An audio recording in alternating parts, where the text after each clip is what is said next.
안녕하십니까. 저는 이동길 집사의 전도로 멜번 순복음 교회에 다니면서 작년 세례를 받은 김도영 신자라고 합니다. 교회 초신자인지라 신앙의 깊이와 이해가 이 자리에 서기에는 부족함이 아주 많고 주님의 증인이 될 자격이 과연 있는지 스스로에게 질문을 많이 던지며 많이 고민했지만, 성스러운 제단에서 여러 교회 가족분들과 주님께 간증의 시간을 갖는 것 자체가 아무래도 더 신앙적으로 성숙할 수 있는 좋은 기회가 될 것 같아 이 자리에 어렵게 서게 되었습니다. 저는 경상남도 중소도시인 진주에서 출생하여 어린 시절부터 홀 어머니와 외할머니의 보살핌 아래 남동생과 함께 성장해 왔습니다. 중학교 시절 비록 어린 나이였지만 재정적으로 혼자서 어렵게 밤낮 없이 생활비를 벌기 위해 고생하시는 어머님의 짐을 덜어드리고자 공군에서 항공기상통신 정비와 관련된 직업군인을 양성하는 항공과학고등학교에 지원하여 진학을 하게 되었습니다. 비록 15세 나이로 성년에 가까운 몸을 가지고 있었지만 아직 부모님으로부터 따뜻한 사랑을 받아야 할 나이에 군복을 입고 장교 군인 선생님들로부터 교육을 받아왔으며 엄한 학교 선배들로부터 기합이나 체벌을 받지 않기 위해 경직된 학교 생활을 하면서 마치고 2001년 공군에 임관하게 되었고, 전라북도 군산에 위치한 공군 비행장의 항공검사관으로 복무를 시작하였습니다. 새로운 환경에서 군 생활을 잘 적응해 나가면서 어느 날 독서를 그다지 많이 하지 않던 저는 우연히 흥미로운 제목을 가진 책을 보고 쭉 읽어 내려가기 시작하였습니다. 그 책은 바로 로버트 기요사키라는 저자가 쓴 부자 아빠, 가난한 아빠라는 책이었습니다. 어느 방송 프로그램에서 강호동 씨가 이런 이야기를 하더군요. 책을 아예 읽지 않는 사람보다 더 무서운 사람은 책을 한두 권만 읽은 사람이라고요. 이유는 그 책에 접한 내용만 접한 사람은 곧 이가 삶의 가치관에 매우 지대한 영향을 끼친다는 것이었습니다. 제 상황이 딱 그랬던 것 같습니다. 마침 항상 먹고 사는 것에 대해 하루하루를 걱정하며 살아오던 저에게 이 책은 경제적 부의 성공만이 모든 삶의 문제를 해결하고 행복을 가져다 줄 수 있다는 아주 그릇된 사고관을 가지게 되었던 것 같습니다. 큰 돈을 벌고 싶은 욕심에 가득 찬 저는 의무복무 기간인 7년 동안 공군에서 근무하며 영어 공부와 투자 서적지를 많이 읽으며 사업가와 투자가로서의 성공을 꿈꾸며 제대를 준비해 오다가 2008년 호주에서 항공 기술 이민이 개방되는 시기에 기술 이민을 지원하여 오스트레일리언 드림을 꿈꾸며 이민을 오게 되었습니다. 당시 항상 생계 유지와 씨름하시던 어머님과 가족들은 안정된 급여와 연금을 보장하던 공무원을 그만두고 온다는 것에 만류가 심하였지만, 저처럼 가진 것 없던 사람이 일어서기는 해외보다 좋은 곳은 없다는 생각에 주저없이 꿈을 실현하고자 호주로 이민을 오게 되었습니다.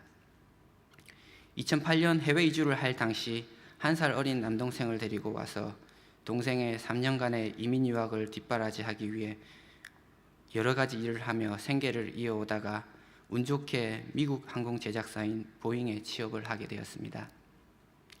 항공 정비사로는 좋은 급여와 근로 조건을 제공하는 안정적인 직장이었지만, 오랜 기간 꿈꿔왔던 부의 성공을 위해 일한 지 1년 만에 사직서를 제출하고 드디어 그토록 바라던 온라인 창업을 시작하게 되었습니다.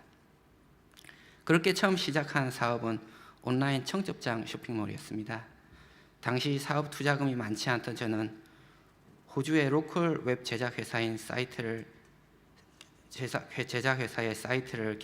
위탁하여 온라인 쇼핑몰 오픈을 준비하던 중 이 회사 대표와 개인적으로 친해지게 되었으며, 사업의 뜻을 같이 하여 파트너십으로 회사를 설립하고 한국에서 가장 큰 청첩장 기업인 바른손 카드와 협력하여 사업을 확대해 나갔고 7년 동안 매해 가파른 매출 신장을 달성하며 호주에서 시작한 사업도 미국, 영국, 캐나다, 유럽 등으로 확대해 나갔었고 작지만 꽤 내실 있는 사업으로 성장해 나갔었습니다.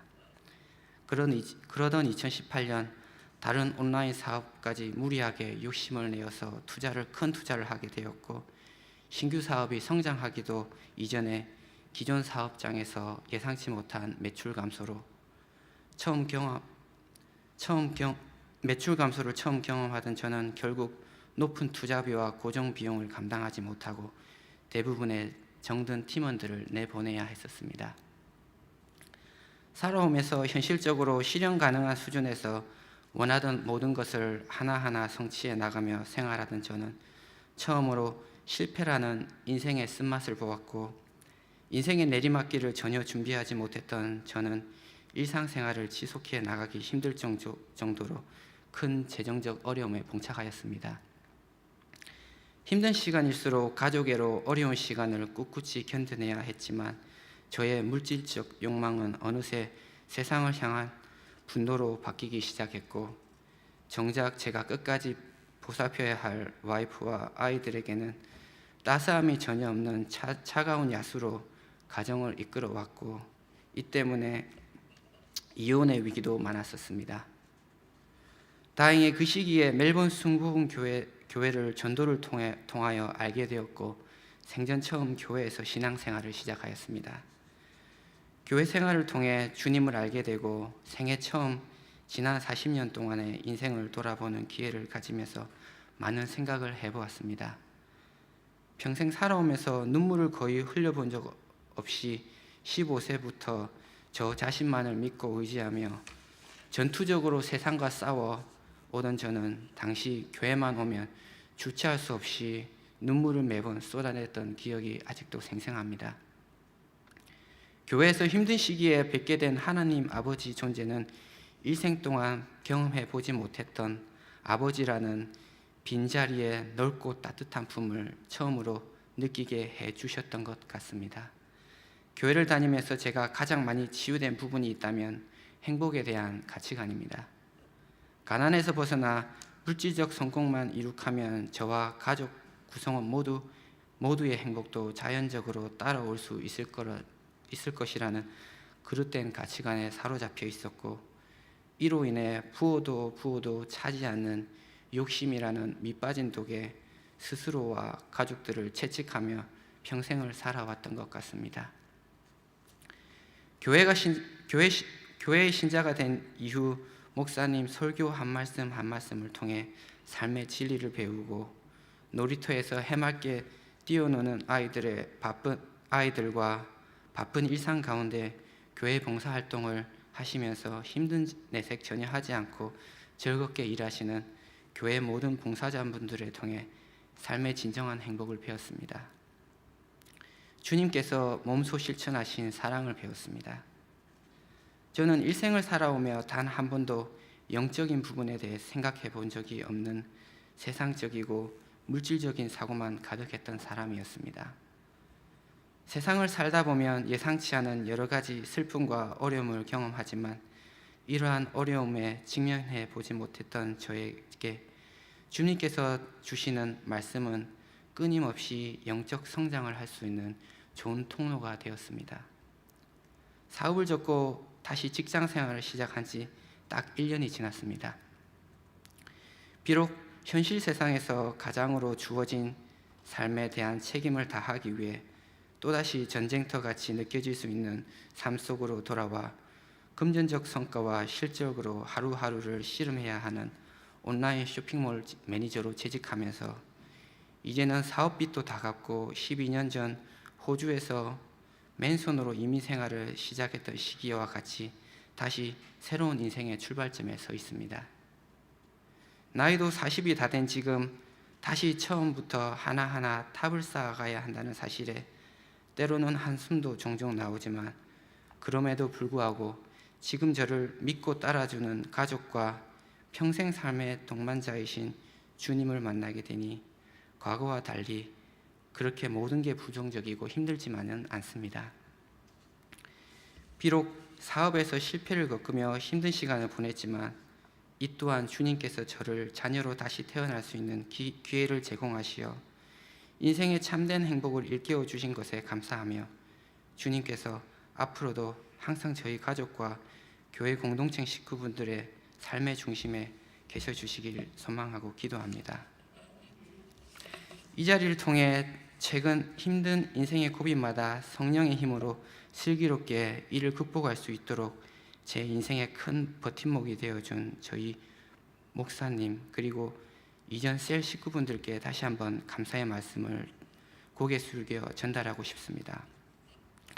아울러 배려심 없고 고집만 많은 무뚝뚝한 남편을 믿고 지금까지 묵묵히 함께 해준 와이프에게도 지금도 앞으로도 부족함이 많은 남편이겠지만 한 해 한 해 주님의 가르침 앞에 조금씩 나아지는 모습을 보일 수 있도록 노력할 거고 잘 따라와줘서 고맙다는 말을 전해주고 싶습니다.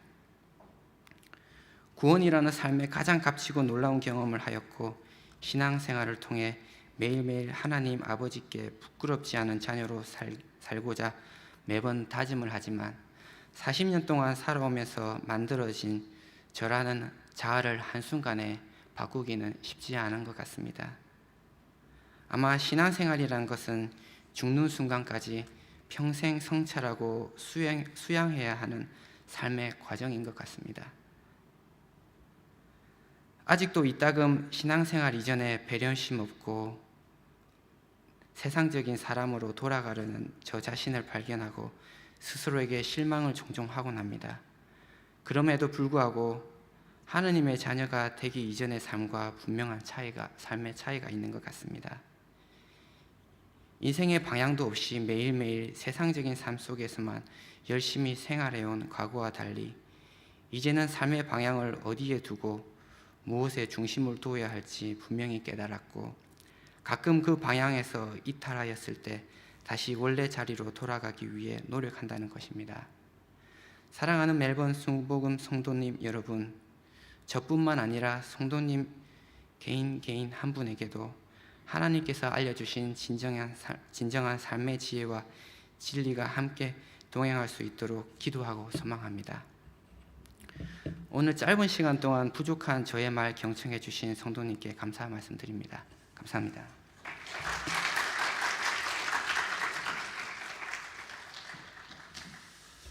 할렐루야. 예. 건강한 교회를 척도라고 하죠. 건강한 교회 척도가 두 가지가 있다고 그러더라고요.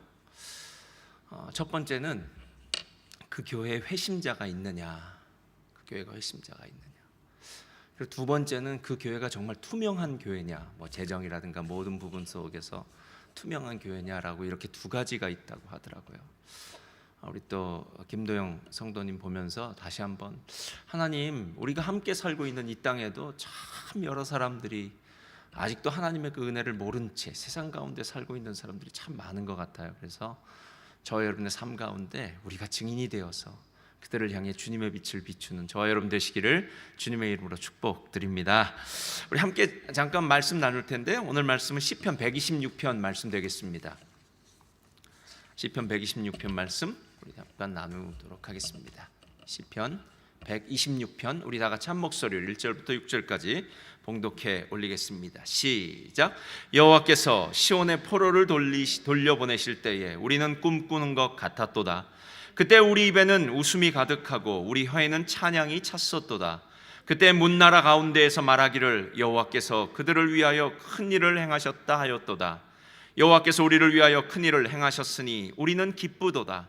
여호와여 우리의 포로를 남방 시내들같이 돌려 보내소서. 눈물을 흘리며 씨를 뿌리는 자는 기쁨으로 거두리로다. 울며 씨를 뿌리러 나가는 자는 반드시 기쁨으로 그 곡식단을 가지고 돌아오리이다. 아멘. 오늘 말씀의 제목은요, 우리 한번 다 같이 읽겠습니다. 말씀의 제목 시작. 기도로 뿌리는 희망 씨앗. 오늘 저는 여러분들과 함께 기도로 뿌리는 희망 씨앗이라는 제목을 가지고 함께 잠시 은혜를 나누기를 원합니다. 희망의 미래가 있는가라는 책에는 복권에 대해서 이야기를 하고 있습니다. 복권을 산 사람들이죠. 우리 로또라고 하는 이 복권을 산 사람들은 자기가 선택된 번호가 당첨되기를 기대하고 희망하는 것 외에는 아무런 일도 할 수 있는 일은 없습니다. 행운의 번호를 맞추기 위해서 복권을 사고 난 다음에 뭐 할 일이 없다는 거죠. 하지만 복권에 당첨되려면 반드시 먼저 해야 될 전제 조건이 있습니다. 그것은 무엇이냐면 바로 복권을 사야 된다는 거예요. 그러니까 복권을 사지 않고서 복권이 맞을 것이다라고 기대하는 것은 헛된 공상이고 망상일 뿐이고요. 복권을 샀기 때문에 이 복권이 맞을 거야라고 생각하면서 기다리는 것, 이것이 복권을 산 사람들의 마음이다라는 것입니다. 그래서 이런 이야기들을 하는데요, 뭐라고 얘기하면 희망하기는 행동하기와 불가분의 관계다. 누군가 무엇을 희망한다면 그 사람은 그냥 좋은 일이 있겠지라고 하는 것에서 결코 희망이 있을 수가 없고요. 희망한다면 반드시 초기 행동이라고 하는 것, 즉 복권을 산 것과 같은 어떤 행동이 있기 때문에 그래서 희망할 수 있다라는 것입니다. 모든 희망은 행동을 전제로 하고요. 또 희망하지 않고는 행동할 수 없는 것, 희망과 행동은 함께 나아간다라는 것입니다. 제가 왜 오늘 이 이야기를 하냐면요, 기도가 바로 희망이기 때문입니다. 할렐루야. 여러분, 기도하는 사람은 현재 힘들고 어려운 모든 문제 가운데에서 현재를 바라보는 것이 아니라 그 문제를 해결하실, 그리고 미래에 그 문제를 풀어주실 그 하나님을 바라보면서 기도한다라는 거예요. 그러니까 기도하는 것이 결단코 멍하니 그냥 앉아있는, 간접적으로 아무 일도 안 하는 그런 사람의 모습이 아니라 바로 하나님이 역사하실 것을 갈망하는 사람, 그리고 하나님 앞에 나아가서 하나님을 의지하는 사람만이 기도를 할 수 있다는 것입니다. 여러분, 오늘 시편 26편에 5절 6절을 보면 이렇게 얘기를 해요. 126편에 5절 6절에 이렇게 말합니다. 눈물을 흘리며 씨를 뿌리는 자는 기쁨으로 거두리로다. 울며 씨를 뿌리러 나가는 자는 반드시 기쁨으로 그 곡식단을 가지고 돌아오리이다. 만약에 오늘 이 눈물을 흘리며 울며 씨를 뿌리러 나가는 자가 기도하는 사람이라면 그 사람은 기도의 마지막에, 그리고 기도를 충분히 드리고 난 후에 하나님의 놀라운 응답을 받게 되는데요, 그 응답은 바로 추수의 응답이요, 응답에 하나님께서 응답하신 그 놀라운 경험을 하게 될 것이다라는 겁니다. 그리고 나서 우리의 기도를 생각해 보니까요, 맞아, 우리가 지금까지 살아오면서 했던 모든 기도들 하나님이 응답해 주셨습니다. 할렐루야. 정말 하나님이 때에 맞춰서 우리의 기도를 응답해 주신 그 많은 일들을 생각해 보면요, 맞아, 하나님 살아계셔. 가끔 어떤 일들은 하나님이 응답해 주시지 않은 것도 있습니다. 그건 우리 생각이고요, 하나님은 응답해 주셨습니다. 그 문제는 아니야 라고 응답해 주셨고요, 또 아직 그 응답이 기다려야 되는 그런 응답들도 있고, 그런 응답은 때가 되면 하나님께서 반드시 우리의 삶 가운데 응답해 주실 줄 믿습니다. 그래서 감리교를 창시한 요한 웨슬레는요, 하늘나라는 무릎으로 올라간다라고 이렇게 이야기합니다. 즉 하나님이 우리에게 주시는 그 놀라운 구원은 기도라는 씨앗을 뿌리는, 울며 씨를 뿌리러 나가는 그 행동으로 말미암아 얻어진다라고 이렇게 이야기합니다. 그렇다면 오늘 시인이 말하고 있는 이 울며 씨를 뿌리러 나간 사람, 그 기도한 사람이 얻은 놀라운 축복, 놀라운 열매는 무엇인 줄 아십니까? 바로 1절이에요. 1절 한번 우리 다 같이 읽겠습니다. 시작. 여호와께서 시온의 포로를 돌려보내실 때에 우리는 꿈꾸는 것 같았도다. 여러분, 이 꿈꾸는 것 같았다라는 이야기는요, 야, 이런 일이 어떻게 벌어질 수 있어? 라는 거예요. 남유대가 바벨론의 포로에 잡혀간 지 70년이 되었을 때 고레스 왕의 칙령으로 말미암아 이제 포로로 잡혀왔던 사람들이 본국으로, 고국으로 돌아갈 수 있게 되었습니다. 그들은 고국으로 돌아오는 그 길에서 다시 한번 자기의 볼을 꼬집어 봤을 거예요. 야, 어떻게 이런 일이 벌어질 수 있겠어? 이건 말도 안 되는 일이야 라고 얘기했을 겁니다. 여러분, 이런 일들을 오늘 성경에 시편 120편 제가 아까는 읽었는데요, 뭐라고 이야기하냐면 이 그들을 위하여 큰 일을 행하셨다, 우리를 위하여 큰 일을 행하셨다. 이게 옛날 성경에는요 대사를 행하셨다라고 얘기해요. 우리가 가정의 대소사라고 얘기할 때 결혼 문제 같은 거, 장래 문제 같은 거, 뭐 환갑이라든가 회갑이라든가 이런 것은 가정의 대소사다라고 얘기해요. 그러니까 큰 일이라는 거죠. 오늘 이스라엘 백성들에게 가장 큰 일이 무엇입니까? 그것은 포로에서 돌아온 거예요. 말도 안 돼요. 여러분, 제가 묻겠습니다. 그들이 힘이 있어서 잡혀간 포로에서 스스로의 힘으로 벗어났습니까? 아니면 하나님이 전능하신 능력으로 그들을 포로에서 건져내셨습니까? 뭐 두말하면 잔소리죠. 제가 이걸 보다 생각해 보니까요, 일본의 식민지였던 우리나라가 해방할 때가 똑같은 것 같아요. 실제로 상해 임시정부도 있었고 독립군도 있었습니다. 그래서 나라를 되찾기 위해서 열심히 싸웠습니다. 그러나 마지막 일본으로부터 독립한 가장 마지막 꽝 찍은 도장은 어디서 시작되었느냐면 히로시마와 나가사키에 원자폭탄이 떨어지고 일본 천황이 미국 연합국 앞에 사인을 했을 때, 그때 우리나라가 독립된 것이 아니겠느냐는 거예요. 하나님이 행하시는 대사는 내가 하는 일이 아닙니다. 나는 도저히 상상할 수 없는 일이었습니다. 어떻게 내 삶에 이런 일이 벌어졌을까? 그것이 바로 오늘 하나님의 손에 의해서 이루어졌다라는 거예요. 여러분, 하나님은 우리의 삶에 대사를 이루시는, 큰 일을 이루시는 분이신 줄 믿습니다. 제 마음 가운데는요, 진짜 소망이 생겼어요. 2020년도를 시작할 때에 어떤 마음이었냐면 하나님께서 갑절의 복을 주시겠다 그러더라고요. 그래서 올해는 우리 성도님들 중에 사업이 잘 되려나 보다, 속으로는. 아니면 뭔가 큰 대박이 일어날려나 보다 생각했더니 코로나가 터졌습니다. 사업이 대박은요, 다니던 직장도 그만두신 분들이 여러 계세요. 정말 보니까 세상적으로 본다면 너무 힘든 일이 많았던 거예요. 그런데 1년을 마치고 나니까 얼마나 큰 은혜를 받았는지 모릅니다. 영적으로는 갑절의 복을 하나가 된 줄 믿습니다. 근데 하나님이 올해 저에게 마음 가운데 또 이 말을 주신 거예요. 열방을 품는 성령 공동체. 아니, 지금 비행기도 못 타는 상황이고 어디 뉴사우스 웨일즈도 못 가는 상황입니다, 지금. 그런데 무슨 열방을 품습니까? 라고 얘기하지만 하나님이 우리 마음 가운데 품게 하시니 놀라운 일들을 이루실 줄 믿습니다. 그렇다면 왜 이렇게 놀라운 축복, 하나님의 큰 일을 이루기 위해서 나아가는 그 길, 기도하는 그 길은 눈물을 흘리면서 울며 나아가면서 씨 뿌리는 것처럼 힘들고 어려울까요? 두 가지 이유 때문입니다. 첫 번째는, 저를 따라하시 바랍니다. 믿음을 요구하기 때문입니다. 무엇을 요구하기 때문이라고요? 믿음을 요구하기 때문이에요. 두 번째는요, 현재가 아니라 미래를 위한 희생이기 때문에 그래요. 현재를 희생하여 미래를 얻는 것이기 때문에 그래요. 믿음을 요구하기 때문에, 현재의 희생을 요구하기 때문에 실은 울면서 눈물을 흘리면서 기도의 자리로 나아갈 수밖에 없더라라는 것입니다. 여러분, 믿음의 정의가 무엇인 줄 아십니까? 히브리서 11장 1절을 보니까 믿음은 바라는 것들의 실상이요 보지 못하는 것들의 증거니. 여러분, 믿음은 안 보이는 걸 믿는 거예요. 현재 내 손에 잡혀있지 않은 것을 믿는 것이고 내 눈에 보여지지 않는 것을 믿는 것이기 때문에 상당히 어렵습니다. 그래서 믿음을 이야기할 때마다 언제나 우리는 그 믿음의 대상을 꼭 이야기해야 돼요. 예를 들어서 이런 것과 똑같습니다. 만약에 제가 외국으로 유학을 갔습니다. 경제적인 부모님의 여유가 있으셔서 제가 유학을 왔습니다. 유학을 와서 매달마다 보내주신 돈이 있겠죠. 근데 어느 날 제가 갑자기 사고가 나서 병원에 가게 되었습니다. 그때 별 걱정할 필요가 없습니다. 한국에 부모님에게 전화를 하면 부모님이 저를 걱정하시면서 분명히 병원비를 보내주실 줄 믿습니다. 할렐루야. 여러분, 이게 믿음이에요. 부모님을 향해서 전화를 걸 수 있는 이유는 다른 사람은 몰라도 부모님은 날 도와줄 수 있어라는 그 믿음이 있는 믿음의 대상이기 때문이다라는 거예요. 근데 실제로 부모님은 잘 믿어지는데요, 예수님은 잘 안 믿어져요.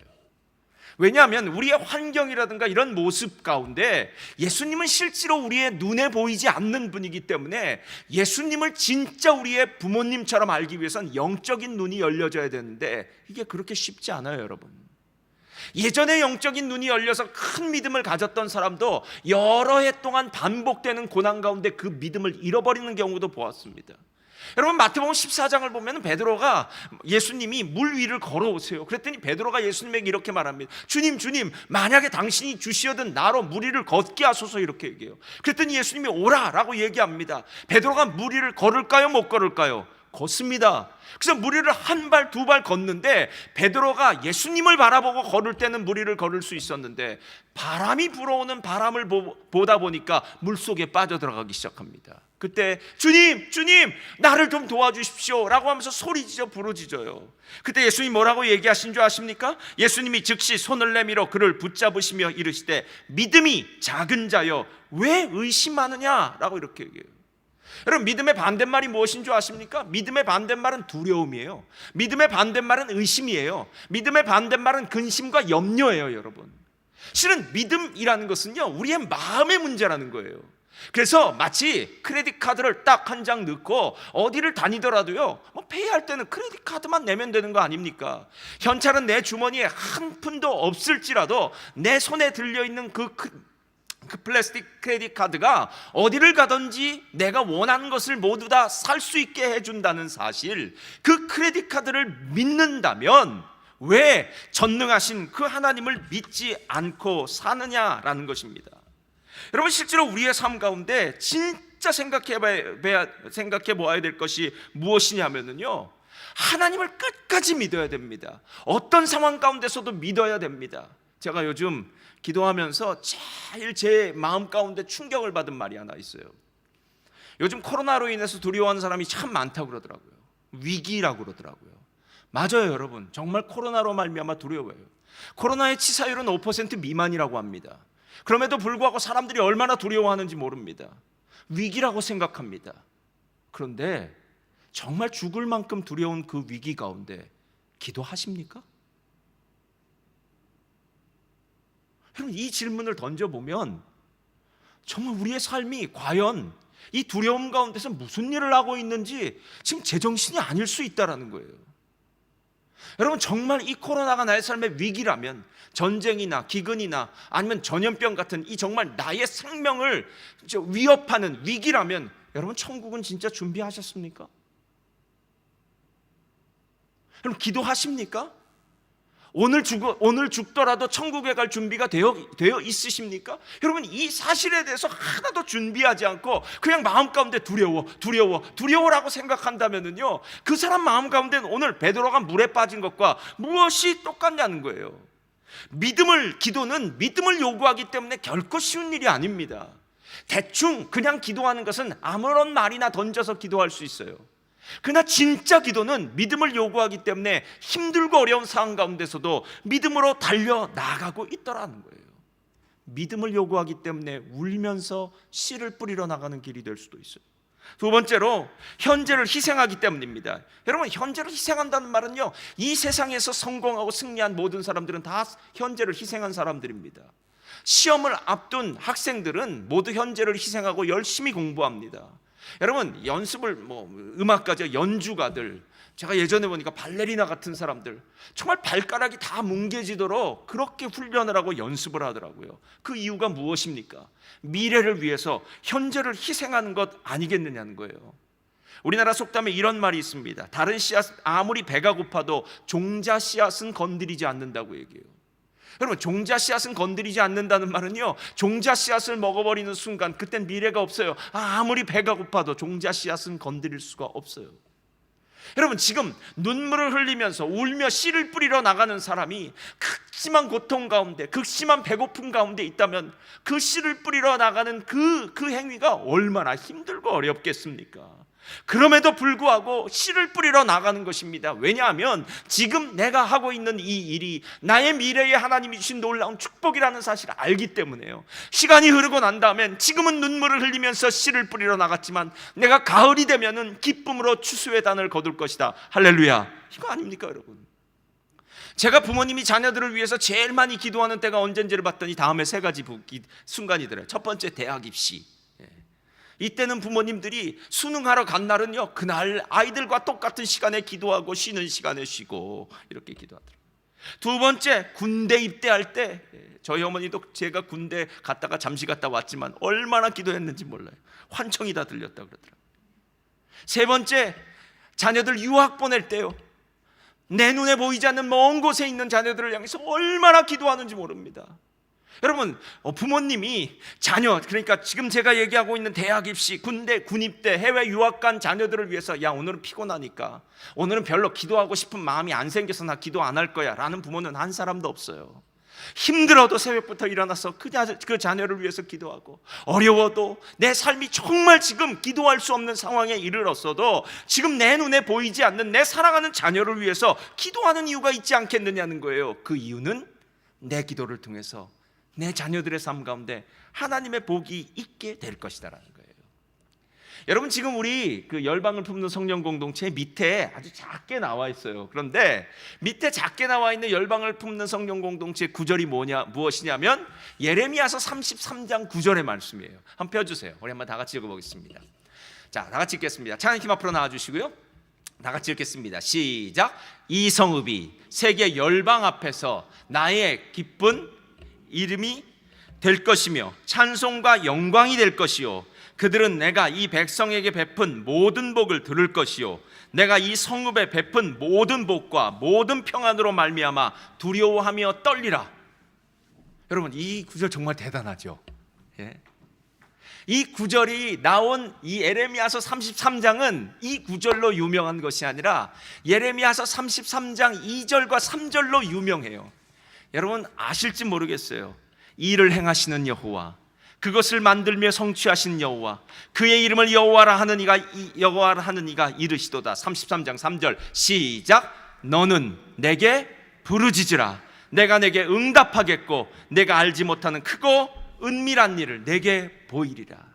여러분, 여기에 나와 있는 말이에요. 지금 33장의 말은 무슨 말이냐면 예레미야가 아직 바벨론이 쳐들어와서 완전히 포로로 데려가기도 전에 하나님이 먼저 얘기해 주신 거예요. 이 백성들 바벨론의 포로로 잡혀갈 거야. 그곳에서 고생을 당할 거야. 그리고 난 다음에 그들이 하나님의 때가 되면 다시 나라로 귀환할 거야. 이곳으로 귀환할 거야.